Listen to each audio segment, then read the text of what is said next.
You know your insiders, Pierre LeBrun and Bob McKenzie. So the Canadian Women's Hockey League shuts down after a dozen years. Pierre reported that the NHL had given $50,000 a year to that league and to the rival NWHL, and now the NWHL will get $100,000 from the NHL.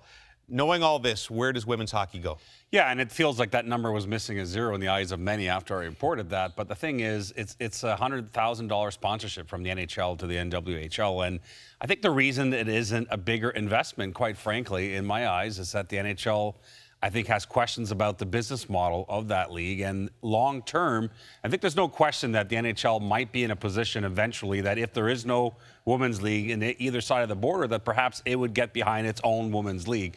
But for now, I don't think the National Hockey League wants to get in the way of an existing league, which there still is with the NWHL. So for now, it's $100,000. It's not a lot, but it's up to NWHL to try and make some hay now that it's the only women's league still going. This has been a near-perfect season for the Tampa Bay Lightning, except for one minor, terrifying incident, Bob McKenzie. Yeah, a frightening story involving the Tampa Bay Lightning, but one that ultimately has a very happy ending.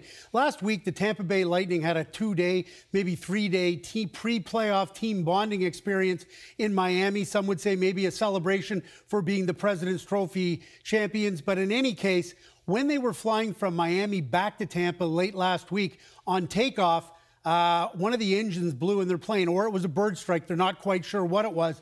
But in any case, some anxious moments as the plane had to turn around and make an emergency landing back in Miami. And it's not very often that National Hockey League players would welcome a 4 or 5 hour bus ride, but that's what the Tampa Bay Lightning took from Miami back to Tampa and back on terra firma. They felt pretty good about that. Should point out, it was not their normal team charter team plane. Right.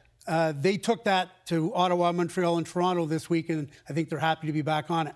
Good to know everybody's okay. Adam Fox, we've talked about him a lot on Insider Trading. It looks like he will not sign with Carolina. Where does he end up if that's the case? Could still have many different endings to this story, but for now we know that the Carolina Hurricanes have had talks with the New York Rangers. That's the team that we believe Adam Fox would like to sign with.